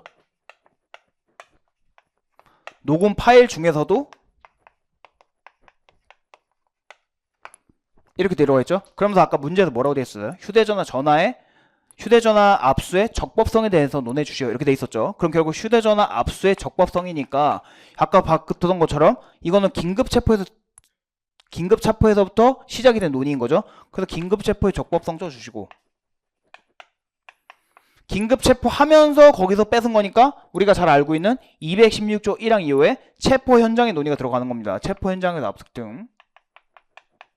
자, 그리고 지금 뭐다? 일반적인 압수물이 아니고 뭐다? 정보저장 매체예요. 정보저장 매체.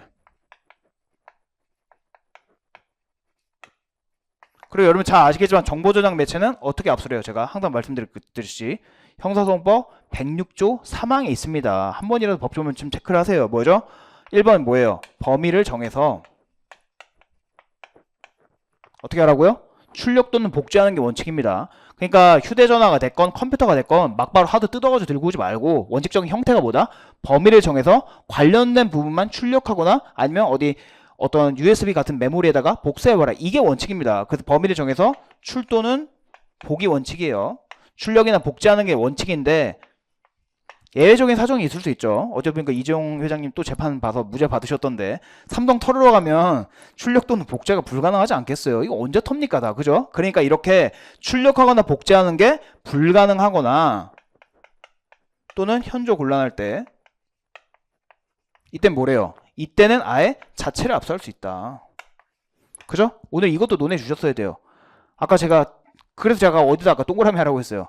그 항에다가 동그라미 하라고 했죠. 항. 왜냐면 그 항에서 잠깐만 기다려봐. 내가 이거 출력하고 복제해볼게. 이게 돼요? 그게 안 되잖아요. 그러니까 이런 건 여기다 포스트해 주는 거예요. 오늘 사안상 볼 때 이게 지금 범위를 정해서 출력이나 복제가 불가능한 상황이었다. 따라서 자체 압수는 휴대전화 자체 압수는 적법하다. 여기까지 끝. 근데 여기서 또 끝내냐? 그럼 잘 알고 계시죠? 휴대전화 압수했으면 여기서 끝이에요. 휴대전화 뒤지잖아요, 안에. 이때 우리 대법원이 뭐라 그래요? 휴대전화 뒤질 때 참여권 보장해주고. 왜냐면 여러분 휴대전화 안에 여러분들도 다 휴대전화 가지고 계시지만 만약에 내가 어떤 범죄를 저질러 쳐봐요. 그럼 내가 범죄를 저질러는 어떤 만약에 그게 카찰죄다.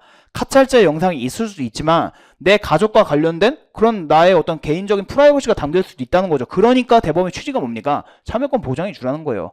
이거는 증거 목록인 것 같으니 가져가시고 이거는 내 가족인 부분이니까 범죄랑 아무 관련이 없다. 이건 가져가지 마라. 이런 식으로 참여권 보장해 주고 마지막으로 다 이제 선별이 됐다면 종국적으로 수사기관에서 내 휴대전화 안에서 뭘 가져갔는지 명세특정 목록 교부해줘라. 즉 이런 절차 보장을 해줘라. 그래서 쓸 게 꽤 많았습니다. 그러니까 17점이나 되는 거예요. 이거 써주고 범위를 정해서 이거 오케이. 그럼 이거 오늘은 예외적인 경우니까 자체 압수가 가능한데 뒤지는 과정 속에서 녹음 파일을 찾아냈으니 이 녹음 파일 말고도 무의 휴대전화 안에 다른 것도 있지 않겠어요? 그러니까 무한테 참여권 보장해주고 명세특정 목록 교부해줘야 되는데 아까 사실관계 뭐 읽었어요? 나는 참여하지 않겠다라고 의사표시를 했죠? 그럼 지가 알아서 참여권 포기했으니 이거는 뭐다? 참여권 기회 보장해 준 거다. 여기까지 논해주시면 이제 압수와 관련된 부분 자 이제 결국 이게 남았죠. 아까 뭐였죠? 뭐 렌트카를 준비해뒀고 정오에 출발하자 뭐 이런 말이었죠. 이런 말이 들어가 있는데 이거를 증거로 쓸 수 있는지 문제가 된다. 근데 여러분들이 맨날 뭘 떠올려요? 이 전문 진술 떠올린단 말이에요. 그죠? 정의 진술이 지금 법정에서 그대로 현출되어 있지 않고 이게 어떻게 들어왔죠? 정의 진술이 녹음이 돼가지고 파일 들어왔죠? 그러니까 결국은 이게 전문 진술로서 전문 법칙이 적용되느냐 이걸 쓰라고 했던 겁니다. 그죠? 근데 여러분 잘 알고 계시겠지만 어떤 게 있어요? 전문 법칙은 요중 사실과의 관계상 내용의 진실성이 문제될 때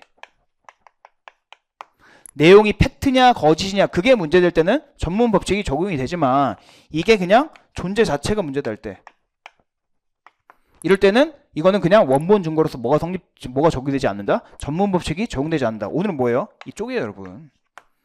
진짜로 렌트를 했는지 정오에 출발했는지가 문제가 됐습니까 오늘? 그게 아니잖아요 여러분. 사실상 내가 렌트를 할 테니까 아까 뭐라고 있었나요? 정확히 말이 트럭이 준비되었으니 자정이 되면 실행하자. 결국 얘들이 비를 사려는 게 이미 수사기관에 밝혀졌기 때문에 살인 미수란 건 밝혀졌잖아요.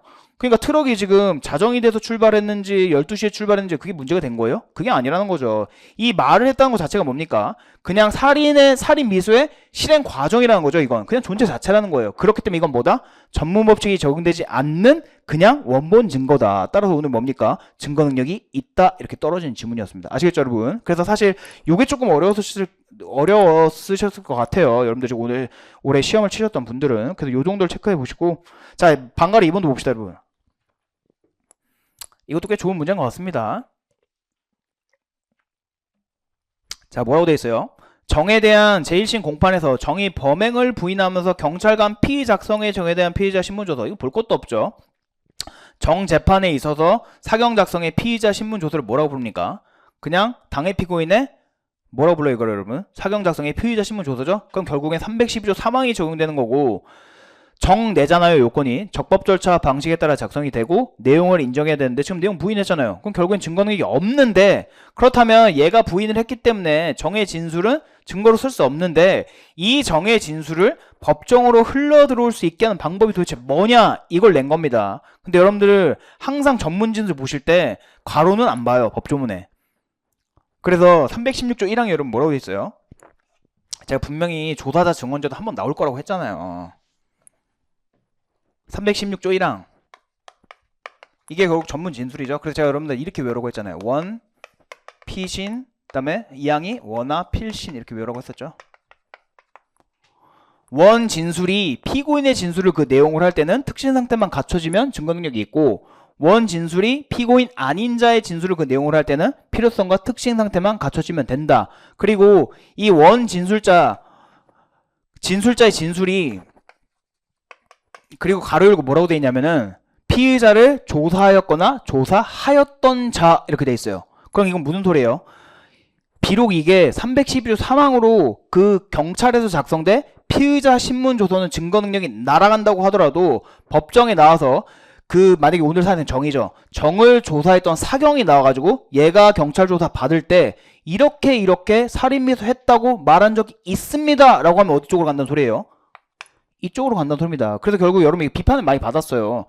야, 사피를 증거능력 부인하면은 내용을 부인하면 증거능력이 없다고 해놓고 결국엔 얘를 조사했던 경찰이 나와가 진술하면 결국 이 법정 진술로서 법정으로 흘러들어오는 거 아니냐. 그럼 310조 사망의 입법 취지를 무색하게 하는 게 아니냐. 그럼에도 불구하고 이게 07년도에 개정이 된 겁니다, 여러분. 07년도에 개정이 돼가지고 이거를 강학상 뭐라고 하냐. 조사자 증언 제도라고 해요. 이거 쓰라고 낸 거예요. 야, 그래요. 좋다 이거야. 당해 피고인이 사경에서 작성된 사피에서 내용 부인하면 증거는 게 없는데 이거를 결국 증거로 쓸 수 있는 방법이 뭐냐? 그럼 이거 하나는 지금 뭘 쓰라는 겁니까? 316조 1항에 따라서 조사자 증언 주도에 따라서 그거를 정을 조사했던 사경이 와가지고 제가 그때 1회 그 피의자 신문 할 때 얘가 분명히 살인하려고 해서 렌트했다고 진술한 적이 있는걸요? 이렇게 말하면 뭐가 되는 겁니까? 결국 정의 진술이 간접적으로 법원으로 들어오게 되는 겁니다. 아시겠죠? 이렇게 하면 아무리 정의 내용 부인한다고 하더라도 뭐예요? 이거 요건에. 여기 310조 1항의 요건에 어딜 보더라도 피고인의 동의는 요건이 아니에요. 뭡니까? 특신상 때만 갖춰진다면 이건 증거능력이 인정되게 되는 겁니다. 그래서 하나 해결했네요. 조사자 증언 제도를 하나를 통해서 할 수 있고 여러분이 잘 알고 있는 거 있어요. 증거능력 없는 전문 증거라도 뭘로 쓸 수 있어요? 탄핵 증거는 쓸 수 있잖아요. 그러니까 그거 하나 쟁점으로 잡으면 딱 4점, 4점, 8점 2개 쓰라는 거였습니다. 아시겠죠 여러분? 그렇게 어렵진 않았는데 빠르게 한번 보죠 이것도. 빠르게 보시면은 자 설문 4의 1부터 봅시다. 자 그리고 여러분 보세요. 그 바로 윗줄 한번 보세요. 결론만.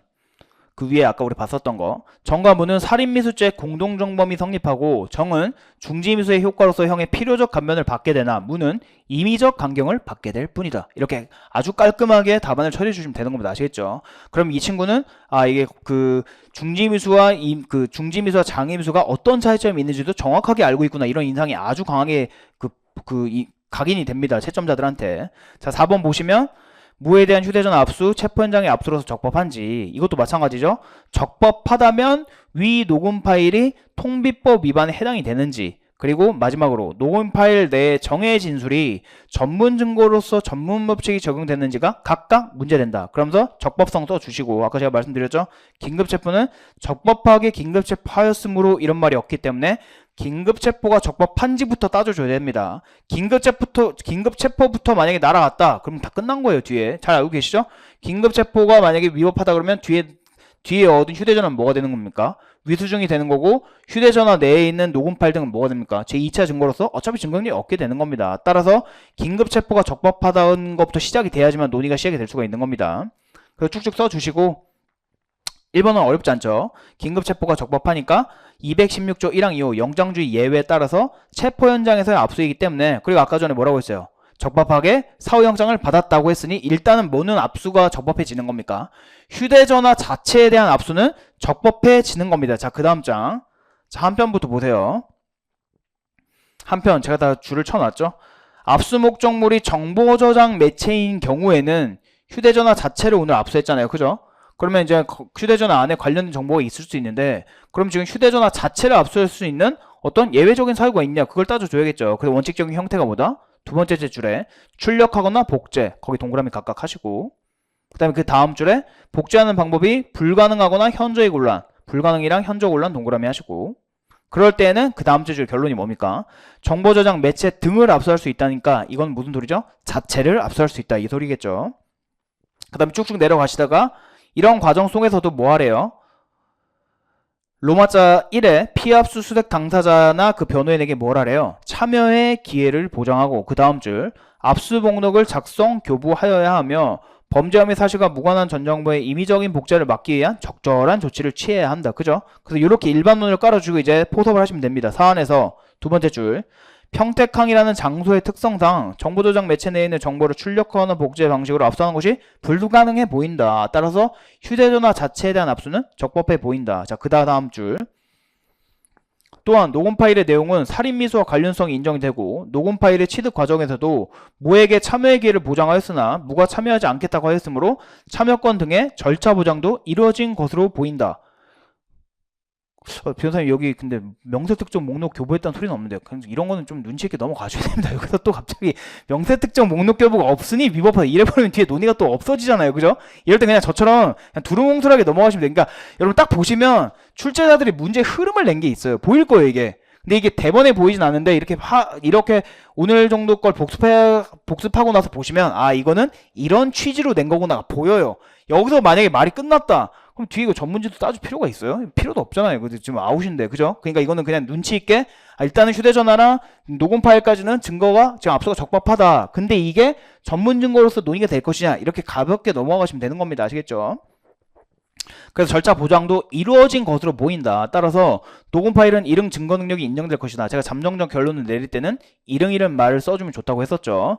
것이나 무가 정과의 대화를 몰래 녹음하였으므로 통비법 위반 여부와 정의 진술이 전문 증거로서 전문 법칙의 예외 요건을 갖추어야 증거 능력이 인정될 수 있는지 또 문제된다. 그럼 이제 그 다음에 이제 그러면 녹음 파일이 증거 능력이 있느냐 이걸 다시 한번 논해 주시면 됩니다. 여러분 잘 아시는 판례. 제가 뭐라고 했었죠? 통비법에서 이런 규정이 있죠. 공개되지 아니한 타인 간의 대화를 녹음할 수 없다. 그 타인은 뭡니까? 나 말고 제3자. 그래서 제가 여러분들한테 통비법에 안 걸리는 방법이 뭐라고 했어요? 한마디라도 하면 된다고 했었죠. 지금 우리가 여기서 말하고 있어. 근데 저를 왕따시키고 여러분들이 5명이서 지금 여기서 대화를 하고 있다. 그럼 제가 여기서 이제 증거물을 수집할 때 제가 이게 통비법에 안 걸리는 방법이 뭐라고 했어요? 한마디만 하면 된다고 했죠. 대화에 참여하면 돼요. 야 너네 왜 왕따시켜? 그리고 너 녹음하면 됩니다. 그럼 저는 뭐가 되는 거예요? 대화 당사자가 되는 겁니다. 아시겠죠? 오늘도 그 상황 아니겠어요? 오늘 정과 무가 대화하는 도중에 대화 당사자 1인이 녹음을 한 거죠. 이건 뭐가 될 수 없다? 타인의 대화를 녹음한 것으로 볼 수 없다. 그것을 하는 거였습니다. 따라서 오늘은 뭐다? 통비법 위반에 해당하지 않는다. 자, 그 다음 그거 통과한 다음에 그 다음에 뭡니까? 녹음 파일의 증거 능력이죠. 양가로 2번 보세요. 이게 아마 키였을 거예요. 제가 봤을 때 여기서 아마 점수가 많이 갈렸을 겁니다. 통비법까지는 아마 학생들이 잘 썼을 거라고 생각이 들어요. 그래서 양가로 2번을 보시면 타인의 진술을 내용으로 하는 진술이 전문 증거인지는 요증 사실과 관계에서 정하여지는데 이 판례 엄청 유명하죠. 그죠? 남의 말이 법정으로 들어왔다고 해서 전부 다 전문 증거냐? 그게 아니라는 겁니다. 그래서 이건 뭐다? 상대적인 개념이기 때문에 이거는 요증 사실과의 관계에서 정해지는데 두 번째 줄 보세요. 굵은 글씨. 내용인 사실 이거는 진실성이란 소리예요. 밑에다 써주세요. 이게 잘 이해가 안 되면. 내용인 사실이 요증 사실인 경우에는 전문 증거이나 원 진술의 존재 자체가 요증 사실일 때는 본래 증거이지 전문 증거가 아니기 때문에 전문 증거가 아니니 뭐가 적용이 안 된다? 전문 법칙이 적용되지 않는다. 자, 그때 포섭을 잘 보세요. 포섭을. 사안에서 위 녹음 파일의 대화 중 트럭이 준비되었으니 자정이 되면 실행하자라는 정의 말은 진술의 존재 자체가 살인의 실행 과정에 해당하므로 원 진술의 존재 자체가 요증 사실인 경우로서 본래 증거에 해당하고 따라서 전문 법칙이 적용되지 않는다. 아시겠죠 여러분? 어떻게 보섭을 내리시는지. 그래서 결론은 가볍게 이렇게 써주면 되는 거고 마지막 설문 2번 가볍게. 이것도 2번 보세요. 자, 잘 기억해 둡니다. 이게 바로 조사자 증언 제도예요. 공소 제기 전에 피고인을 피의자로 조사하였거나 조사에 참여하였던 자. 그죠? 그래서 이런 사람들이 나와가지고 법정에서 제가 지금 저희랑 조사 받을 때 그 사경작성 피의자 신문조서 부인하긴 했는데 사실 그때 저한테 이렇게 진술을 했습니다. 그럼 뭐가 되는 겁니까? 결국엔 이게 되는 거예요. 그럼 사실상 사경작성 피의자 신문조서가 필요가 없는 거지. 이거에 대해서 진짜로 피고인이 된 피의자가 이렇게 진술했는지 여부에 대해서 신빙성은 누구의 영역입니까? 자유심증주의이기 때문에 판사의 영역인 거예요. 그러니까 이거는 그냥 판사가 나름대로 판단하면 되는 거지. 피고인은 지금 사경작성 피의자 신문조서를 부인했는데 지금 사경은 나와가지고 이렇게 진술하고 있다. 그럼 결국엔 누구 판단이라고요? 이건 그냥 법관의 판단 영역이긴 한데 이걸 비판하는 이유가 뭐라고요? 결국엔 312조 3항이 이렇게 316조 1항으로 살바꿈해가지고 법정으로 들어오니까 이게 문제가 있다고 본 겁니다. 하지만 조사자 증언 제도는 07년도 형사소송법 개정 때 있었고 여전히 시행이 되고 있습니다. 아시겠죠? 그래서 오늘은 이걸 쓰라고 낸 문제였어요. 아시겠죠? 그래서 참여했던 자는 이렇게 돼 있고 맨 끝에 무슨 조항이 적혀 있죠? 316조 1항 이렇게 돼 있죠. 그럼 원핏인 이거 쓰라는 말입니다. 사안에서 정을 조사했던 P가 법정에 출석하여 정의 진술을 그 내용으로 진술하는 경우 피고인의 진술을 그 내용으로 하는 전문 진술에 해당하므로 정의 내용 부인 여부와 무관하게 특신 상태만 갖추어지면 뭐다?